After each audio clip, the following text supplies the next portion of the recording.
Apocalyptus. Sit back and enjoy to see what happens. It is the early 16th century, somewhere in the Central American jungle.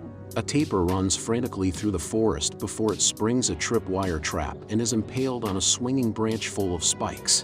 Young jaguar paw puts the tapir out of its misery and eagerly divides its internal organs between his fellow hunters: curl nose, smoke frog, and cocoa leaf. Blunted receives the tapir's testicles as the brunt of a joke since he and his wife have yet to have any children.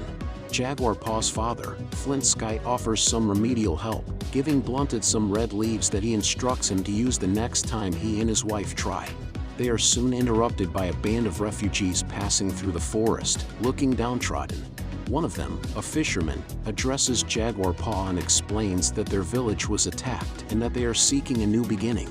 They exchange food before the group moves on, though Jaguar Paw is keen to know more about what happened. His father silences him and they return to their village. Just before they get back, Flint Sky explains to his son that the refugees were infected with fear and that it should not be brought into the village to fester. Jaguar Paw goes to his hut and admires his small son, Turtle's Run, before greeting his very pregnant wife, 7. Blunted returns to his wife, Skyflower, whose mother impatiently tells him to hurry and give her grandchildren. Moments after entering their hut, Blunted runs out screaming and holding his privates before seating himself in a water trough. Flint Sky falls to the ground laughing, as the leaves he gave Blunted were meant to cause a burning sensation when rubbed.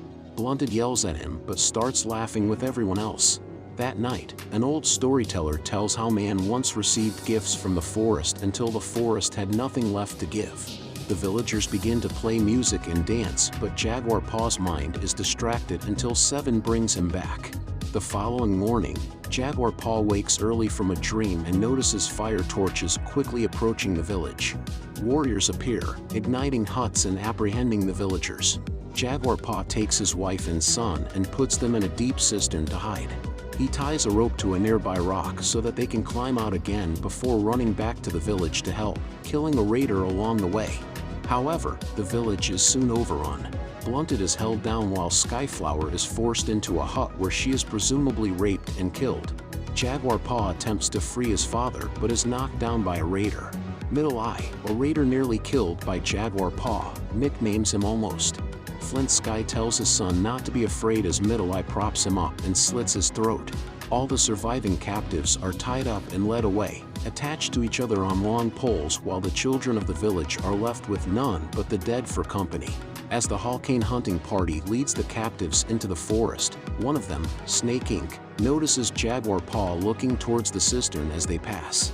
Snake Inc. investigates but does not notice 7 and Turtle's Run.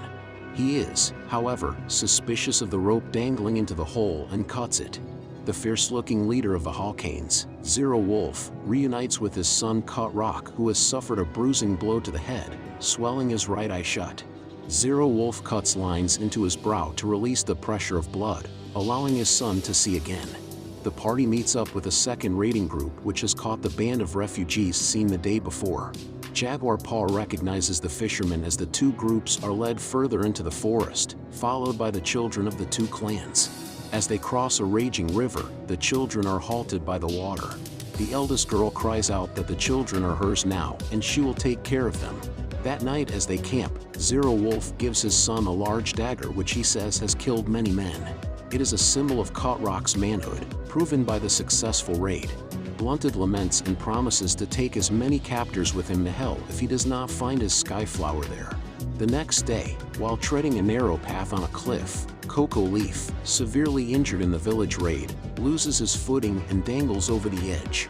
Jaguar Paw and the others manage to pull him back onto the path while Middle Eye watches with interest and goads them to regain their footing. He then cuts Cocoa Leaf free of his binds and shoves him over the cliffside. Zero Wolf berates him for losing one of their captives, though Middle Eye asserts he was only dead weight. Still, Middle Eye dares not argue further and assures not to repeat his actions before walking beside Jaguar Paw, taunting him and again calling him Almost. As they near civilization, the party crosses through a deforested area and failed maize crops where villagers lay dead, decimated by a plague. A small girl, sick and with sores on her face and hands, approaches the party but, when Snake Inc. forcefully pushes her away, suddenly looks towards Jaguar Paw with a blank expression. She then looks at Snake Inc. and prophesies their doom, warning of a man who brings blackness of night and a jaguar, is reborn of mud and earth, and who will bring those that will cancel out the sky and scratch you out. She says that this man is among them now. The party moves on as she continues to call to them. They enter a city where workers toil in limestone quarries, covered white by the excess and spreading quicklime over buildings. A worker coughs blood and an old man approaches the captives, drooling and begging for help. He is kicked away by a Halcane and told to die with dignity. The women captives are separated from the men and are sold as slaves. Blunted watches as his mother-in-law is auctioned but rejected due to her age. She is freed to wander and she follows Blunted as far as she can go, touching his arm assuredly before closing her eyes against a pillar, helpless. The men are led through a tunnel where they see pictures on the walls depicting human sacrifices. Women paint their bodies blue as they are led to the top of a step pyramid. The heads of victims are tossed down the steps and collected in baskets at the bottom. Jaguar watches as the first captive is sacrificed, his heart ripped out and his head severed. The same fate befalls Curl Nose before Jaguar Paw is brought to the sacrificial pedestal. Seemingly accepting his fate, he waits until the high priest stops due to a solar eclipse. The priest announces to the clamoring crowd that their god is pleased and begs for the sun to come back. However, the priest and the Mayan leaders are well aware that the eclipse will eventually pass. They use the celestial events to wield power over the public and their enemies. He then instructs Zero Wolf to get rid of the other captives. Jaguar Paw and the others are taken to an old ball court where they are instructed to run the length in pairs towards the forest at the end with a cynical promise of freedom should they make it. Cut Rock runs ahead to the end of the court as a finisher and it becomes clear that the captives are to be used as target practice. Blunted and Smoke Frog are the first to run, but Blunted is speared in the lower back and Smoke Frog is hit with a large stone before being finished by Cut Rock. Next, Jaguar Paw and the fishermen are told to flee. Jaguar Paw's necklace is ripped off by Middle Eye and thrown into the dirt, a dark omen, before he runs. Though they evade most of the projectiles, the fisherman is shot through the head by Snake Inc.'s arrow and Jaguar Paw is impaled through his side, falling near Blunted. Before Cut Rock can finish him, Blunted lunges and grabs Cut Rock by the leg, buying Jaguar Paw some time. Cut Rock kills Blunted with a single blow to the head, but Jaguar Paw breaks off the arrowhead in his own body and stabs Cut Rock in the neck. Cut Rock stumbles as Jaguar Paw stands, removes the arrow shaft from his side, and runs into the forest. Zero Wolf runs to his son and coaxes him into eternal sleep.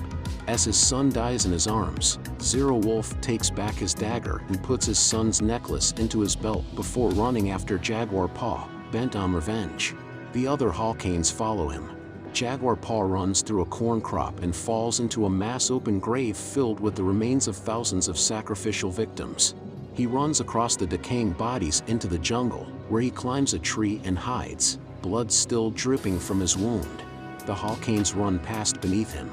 When they are gone, he turns to see a black jaguar cub growling at him. He hears a louder roar behind him and turns to see the threatening mother jaguar. Meanwhile, the Halcanes stop, realizing they have lost Jaguar Paw's trail.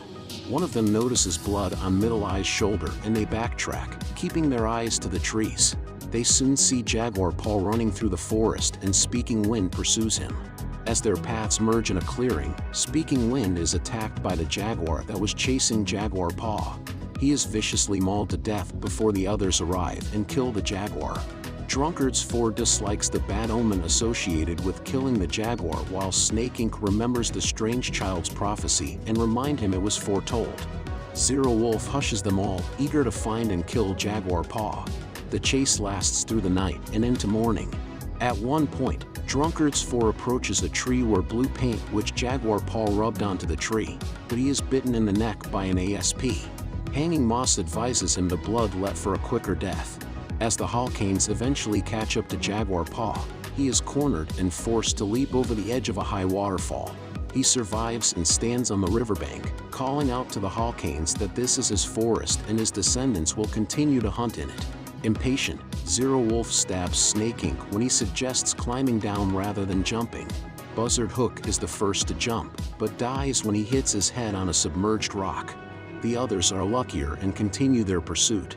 As he flees, Jaguar Paw lands in a muddy sinkhole, but manages to climb out. After he does so, he pauses and decides that he is not afraid and will no longer run. As the Hawkins approach, Jaguar Paw, covered in black mud, confronts them and tosses a live wasp's hive at them, instigating the wasps to attack. Jaguar Paw runs towards a stream where he finds a poison arrow frog and collects its venom on a few large thorns. He runs in a circle and hides in the reeds, waiting for the Hawkins as thunder rolls overhead. Meanwhile, Seven attempts to escape the cistern by tossing a stalactite to the surface with the rope attached to it. She manages to climb halfway, but the rock dislodges, causing her to fall. Though she is barely hurt, her water breaks from the trauma. As the Hawkins pass Jaguar Paw's hiding place, he takes a large leaf and rolls it into a blowgun. He fires his darts at Hanging Moss, already weakened by the wasp stings. As Hanging Moss falls to the ground, his cries attract Middle Eye, who runs back. Middle Eye comes face to face with Jaguar Paw and they run at each other, each eyeing the bludgeon that Hanging Moss dropped. Middle Eye swings his own as they approach each other and Jaguar Paw barely manages to duck, suffering a mild blow to the head. As he slides under Middle Eye's attack, Jaguar Paw picks up Hanging Moss bludgeon and rises to strike Middle Eye in the temple.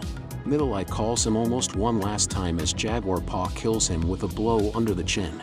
It suddenly begins to rain and Jaguar Paw races to the cistern, knowing that it will soon fill with water. Zero Wolf and the remaining Hawkins see Middle Eye's body and Jaguar Paw racing into the forest. Enraged, Zero Wolf outruns the other two in his pursuit. Jaguar Paw gets to the cistern to find it filling with water and Seven in labor, screaming for him to hurry. An arrow narrowly misses Jaguar Paw and he runs into the jungle as Zero Wolf closes in. Monkey Jaw and 10 Peccary pause by the cistern to see Seven and Turtles run at the bottom before resuming the chase. Jaguar Paw stops at a specific spot in the forest that he recognizes and turns to face Zero Wolf, who shoots an arrow into his shoulder. Though wounded, Jaguar Paw stands, waits, and watches as Zero Wolf charges at him with his dagger drawn. Zero Wolf fails to notice a tripwire and sets off the taper trap, becoming impaled on its sharp spikes. He dies as Monkey Jaw and 10 Peccary arrive.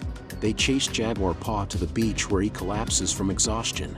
When they catch up with him, they stop, staring at the sea where a small fleet of Spanish ships is anchored. Soldiers and missionaries are rowing to shore in small boats. Mesmerized, Monkey Jaw and 10 Peccary approach the shoreline while Jaguar Paw races back to the cistern. He finds that Seven has just given birth and pulls his family out of the cistern. Later, when the rain stops, Jaguar Paw carries his newborn son, followed by Seven and Turtles run.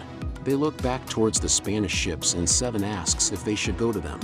Jaguar Paw says that they should, instead, go to the forest and seek a new beginning.